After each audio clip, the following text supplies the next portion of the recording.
누군가에게 상상할 수 있는 가장 무서운 저주의 말을 막 퍼부으면서요. 네? 동시에 그 사람을 살려내려고 자기 목숨을 기꺼이 내놓는 게 과연 가능할까요? 와, 그건 진짜 인간의 일반적인 감정선으로는 도무지 양립할 수 없는 모순이죠. 그렇죠. 보통 우리는 누군가를 혐오하거나 아니면 사랑하거나 이 둘 중 하나만 선택한다고 생각하잖아요. 맞아요. 극렬한 분노랑 그 헌신적인 희생은 한 공간에 있기 힘든 양극단의 감정이니까요. 그러니까요. 근데 놀랍게도 이 모순적인 두 감정이 완벽하게 한 지점에서 거대한 폭발을 일으키는 장면이 있습니다. 아, 벌써부터 흥미로운데요? 오늘 저희가 깊이 파헤쳐본 자료가 바로 이 지점을 다루고 있거든요. 2026년 3월 29일 예엄교회 주일 오전 예배에서 조덕근 담임 목사님이 전하신 설교입니다. 네, 마태복음 23장 37절부터 39절 본문이죠. 맞습니다. 제목이 찬송하리로다 주의 이름으로 오시는 이여인데요. 이 설교에 담긴 통찰을 바탕으로 오늘 이 기막힌 역설을 추적해 보려고 합니다. 진짜 기대가 됩니다. 오늘 탐구의 목표는요. 청취자 여러분, 단순히 2000년 전 텍스트를 나열하는 게 아니에요. 그 쏟아지는 매서운 비판 이면에 숨겨진 애끓는 슬픔, 네. 그리고 파멸의 선고처럼 들리는 그 광야라는 단어가 우리 삶에서 어떤 충격적인 반전으로 작용하는지 그 메커니즘을 낱낱이 해부해 볼 겁니다.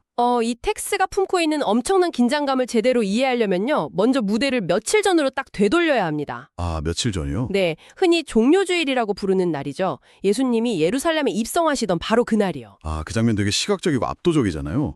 수많은 인파가 겉옷을 벗어서 막 길에 깔고요. 종려나무 가지를 흔들면서 열광했죠. 맞아요. 로마 압제에 시달리던 백성들 입장에서는 자신들을 해방시켜줄 강력한 정치적 영웅을 기대했을 거잖아요. 그렇죠. 세상을 완전히 뒤집어 엎을 슈퍼스타의 등장을 환호하는 거대한 퍼레이드였던 겁니다. 분위기가 완전 최고조에 달했겠네요. 진짜 열광의 도가니였죠. 근데 여기서 예수님이 보여주신 행보가 사람들의 기대랑 완전히 어긋나기 시작합니다. 아, 예루살렘에 들어가시자마자 향하신 곳이 성전이었죠? 네, 맞습니다. 근데 거기서 당시 기득권층, 그러니까 서기관, 바리새인, 제사장들의 심기를 아주 철저하게 물리적으로 박살내버리십니다. 와, 상인들을 다 내쫓으신 그 사건 말씀하시는 거죠? 네, 성전 안에서 제물로 바칠 동물을 팔고 돈을 바꿔주면서 폭리를 취하던 상인들 상을 다 엎어버린 거예요. 자, 이 내용을 하나씩 풀어볼까요? 가만히 생각해보면 이게 그냥 종교적 질서를 바로잡은 정도가 아니거든요. 그럼요. 단순한 소동이 아니었죠. 당시 성전은 그냥 예배만 드리는 곳이 아니라 유대 사회의 중앙은행이자 가장 거대한 이권이 오가는 독점 기업이나 다름없었잖아요. 정확합니다. 제사장들이 그 상권을 쥐고 막대한 부를 축적하고 있었죠. 그걸 다 엎어버렸다는 건 비유하자면 마치 기업에 새로 부임한 CEO가 오자마자 임원들의 불법 비자금 장부를 다 불태워버린 격이네요. 아, 회의실 책상을 통째로 엎어버린 거랑 똑같죠. 엄청난 파장이었을 겁니다. 그들의 핵심 자금줄을 직접 타격한 거군요. 기득권층 입장에서는 생존권 자체를 위협받는 도발이었어요. 당연히 극심한 반발이랑 사례가 삭틀 수밖에 없는 상황을 예수님 스스로 만드신 겁니다. 와, 긴장감이 장난이 아니었겠네요. 그리고 갈등이 행동에서 멈추지 않아요. 언어로 바로 이어집니다. 오늘 설교 자료를 보면 그 비판 수위가 얼마나 높은지 잘 나와 있거든요. 네, 맞아요. 서기관과 바리새인들의 외식, 즉 위선을 신랄하게 지적하시잖아요. 무려 7번이나 화 있을진저라고 저주하십니다. 심지어 뱀들아, 독사의 새끼들아, 너희가 어떻게 지옥의 판결을 피하겠느냐라고 엄청난 극언을 쏟아내시죠. 네, 거의 언어적 융단 폭격 수준입니다. 이건 그저 화가 난 정도가 아니라 상대방 존재 자체를 부정하고 완전 파멸을 선고하는 것처럼 들리거든요. 겉으로 드러난 텍스트만 딱 보면 완벽한 증오의 표현이 맞습니다. 지옥에나 떨어지라는 저주니까요. 그렇죠. 근데 여기서 매력적인 부분이 등장합니다. 이 무서운 저주의 말들이 사실은 그들이 진짜로 멸망해버리기를 바라는 뜻이 아니었다는 게 이 설교의 핵심 포인트거든요. 잠깐만요. 지옥의 판결을 피하겠냐고 소리치셨는데 멸망을 바란 게 아니라고요? 네, 아닙니다. 너무 모순되는데요? 그 정도로 끔찍한 독설을 내뱉었다면 이미 상대방에 대한 기대나 애정은 다 끝난 상태여야 정상 아닙니까? 바로 그 분노가 절정에 달한 순간에요. 감정선이 급격하게 방향을 딱 틉니다. 오, 어떻게 바뀌나요? 방금 전까지 지옥을 입에 올리시던 분이 돌연 예루살렘아 예루살렘아 하고 탄식하듯 부르짖으십니다. 아, 저주가 아니라 애통함이 터져나오는 거군요. 네, 분노의 폭발이 잦아들면서 그 밑바탕에 고여있던 아주 뼈저린 슬픔이 드러나는 대목이죠. 예루살렘아 예루살렘아 이름을 두 번이나 연거푸 부르는 데서 무언가 무너져 내리는 절망감이 느껴집니다. 맞아요. 근데 여기서 예루살렘이라는 도시 이름의 뜻을 알면 이 비극이 훨씬 더 깊게 다가옵니다. 여기에서 샬롬은 그냥 전쟁이 없는 얄팍한 평화가 아닙니다. 아, 완전한 평강 상태를 말하는 건가요? 네.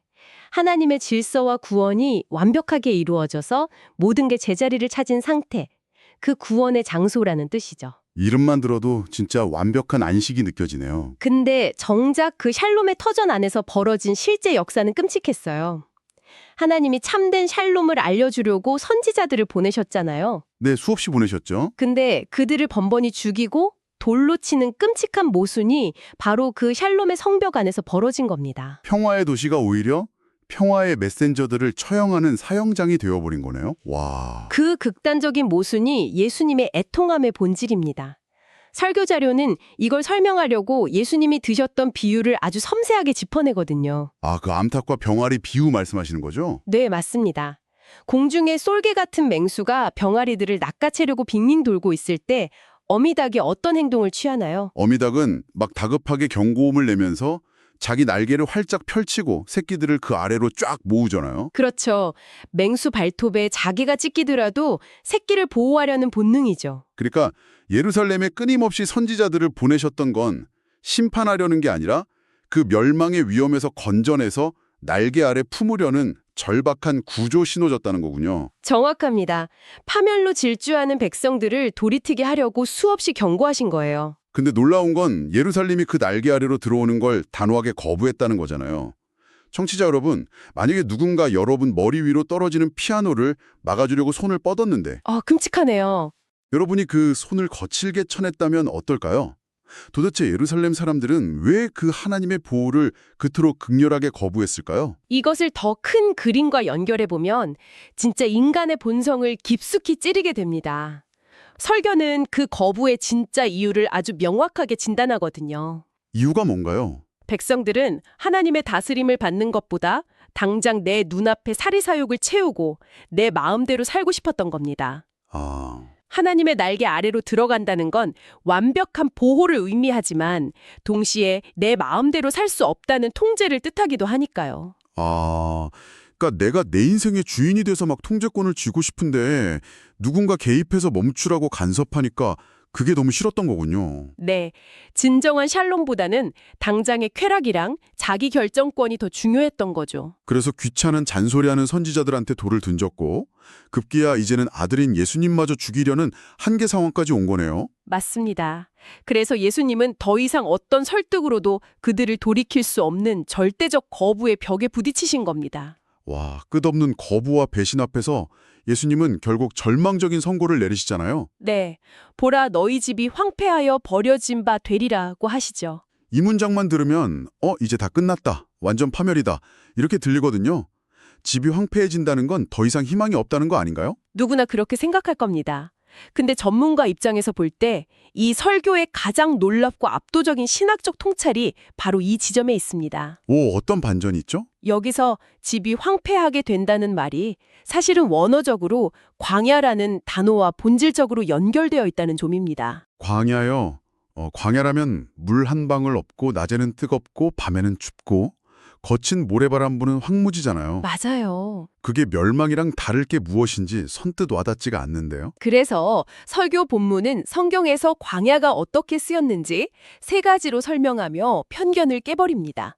첫 번째로 광야는 세례 요한이 사람들에게 회개하라고 외쳤던 장소입니다. 화려한 도심이 아니었죠. 복잡하고 타락한 예루살렘의 시스템에서 벗어나야만 진정한 영적 각성이 일어날 수 있으니까요. 세상의 소음이 완전히 차단된 곳이군요. 듣고 보니 두 번째 의미도 생각납니다. 예수님이 사탄의 시험을 이겨내신 곳도 광야잖아요. 정합합니다. 인간적인 욕구와 유혹이 극대화되는 그 척박한 곳에서 오직 하나님의 말씀만으로 승리하셨죠. 여기서부터가 정말 흥미로워집니다. 그럼 세 번째는 뭔가요? 이 설교의 절정인데요. 바로 호세아서에 등장하는 의미입니다. 하나님은 우상을 쫓아가는 타락한 백성을 심판으로 쓸어버리는 대신 그들을 타일러 거친들, 즉 광야로 데리고 가서 위로하겠다고 하십니다. 위로를요? 그 거친 곳에서요? 네, 광야가 출애굽 이후에 하나님과 백성들이 가장 깊은 교제를 나누던 정결한 신혼의 장소로 묘사되는 겁니다. 와, 광야가 신혼여행지라니 진짜 처음엔 충격적이었는데 곰곰이 생각해보면 이보다 완벽한 비유가 없네요. 그렇죠. 우리가 화려한 도시에 있을 때는 돈, 명예 같은 수많은 가짜 연인들한테 시선을 뺏기잖아요. 근데 그 모든 걸 앗아가서 광야에 홀로 던져두시면 비로소 유일한 존재인 하나님 한 분만 보게 되는 거니까요. 네, 그게 광야의 진짜 목적입니다. 인간이 쌓은 허울, 자존심, 오만함이 철저하게 굶어 죽는 곳이죠. 내 의지가 꺾이고 오직 하나님만 바라볼 수밖에 없는 시간.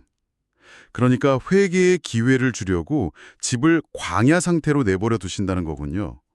와, 하나님의 깊은 뜻에 진짜 감탄하게 됩니다. 멸망시키려는 게 아니라 살려내려는 영적 극약 처방인 셈이죠. 집을 무너뜨리는 게 아니라 영혼을 수술하기 위한 격리실을 만드신 거네요. 자, 그럼 여기서 필연적인 질문이 생깁니다. 네, 어떤 질문이죠? 광야로 보내진 백성들이 영원히 버림받는 게 아니라면 도대체 어떻게 다시 예수님을 만나고 샬롬을 회복할 수 있는 걸까요? 그 회복의 조건이 설교 본문에 나옵니다.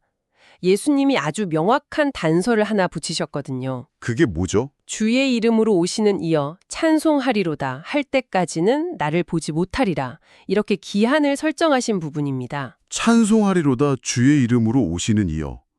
근데 잠깐만요. 이건 며칠 전 종려주일에 사람들이 막 열광하면서 외쳤던 그 문장 아니에요? 맞습니다. 똑같은 환호성이죠. 이미 했던 말을 왜 다시 조건으로 내거신 거죠? 텍스트는 동일하지만 그 안에 담긴 본질이 완전히 날카롭게 대비되기 때문입니다. 종려주일에 그들이 외친 찬송은 세속적인 권력자를 향한 얄팍한 욕망의 투사였어요. 아, 자기들 배를 불려달라는? 네. 그래서 예수님이 그 기대를 안 채워주시니까 금세 십자가에 못 박으라고 등 돌려버렸잖아요. 퍼레이드가 열릴 때 박수 치는 건 누구나 할 수 있죠. 근데 내 요구를 안 들어준다고 바로 저주하는 건 창송이 아니라 거래네요. 정확합니다. 반면에 광야의 시간 끝에 요구하시는 찬송은 결이 완전히 다릅니다. 철저한 회개와 결단을 통해 하나님의 뜻을 따르겠다는 진정한 신앙 고백이죠. 조건부 환호가 아니군요. 네, 설교에서는 여기서 찬송을 받으시는 분을 하나님의 의회, 영원전부터 복을 받은 상태가 확정되어 지금도 그 복 가운데 계신 분이라고 깊이 있게 정의합니다. 와, 그러니까 내가 원하는 걸 줄 때만 박수치는 게 아니라 내 사리사욕이 부서지고 나서 이제 내 삶의 방식을 완전히 바꾸겠습니다 하고 고백하는 거네요. 네, 내 통제권을 온전히 내려놓는 처절한 항복 선언이죠. 끝까지 남아 찬송할 수 있을까? 이게 바로 진정한 회개의 핵심이겠습니다. 완벽한 요약입니다. 그리고 이 설교는 단지 과거 2000년 전 사건을 해설하는 걸로 안 끝납니다. 아주 치명적인 결론으로 향하죠. 설교의 마지막 화살이 어디를 향하나요? 바로 우리가 예루살렘이다 라는 사실입니다. 우리가 예루살렘이다. 찔리는데요. 네, 우리 역시 근본적으로 하나님의 뜻을 거부하고 내가 내 인생의 왕이 되고 싶어하는 끈질긴 본성이 있잖아요. 예루살렘 백성들처럼 우리 내면에도 계속 돌을 던지는 이기적인 욕망이 살아있다는 겁니다. 입으로는 평화를 원한다고 하면서도 정작 하나님의 날개가 다가오면 내 자유 뺏긴다고 쳐내는 모순덩어리가 바로 우리네요. 맞습니다. 그래서 광야에서 돌이켜 예수님을 진정으로 맞아들일 때 참된 평강, 즉 샬롬이 이루어진다는 게 설교의 결론입니다. 여러분, 화려한 종려주일 입성에서 시작해서 기득권층을 향한 분노, 예루살렘을 향한 애통함, 그리고 징계처럼 보이는 광야로의 초대부터 진정한 회개를 통한 샬롬의 회복까지 오늘 아주 장대한 흐름을 살펴봤습니다. 정말 숨막히는 영적 여정이었죠. 그렇다면 이 모든 것이 도대체 오늘 우리에게 무슨 의미일까요? 여러분이 지금 삶에서 겪고 있는 막막함이나 좌절, 그게 단순히 세상에서 버려진 게 아닐 수 있습니다. 내 장소가 아니라 우리 영혼을 살리기 위한 영적 중환자실이자 신혼여행지라면요.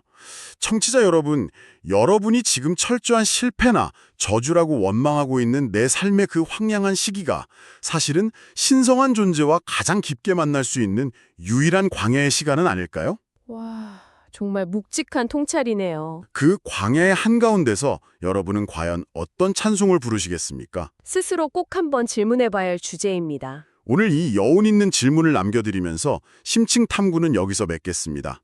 여러분의 삶의 광야에 작은 이정표가 되었기를 바랍니다. 끝까지 함께해 주신 청취자 여러분, 감사합니다. 감사합니다. 다음 시간에도 생각의 지평을 넓혀줄 놀라운 탐구로 다시 돌아오겠습니다. 평안한 하루 보내세요.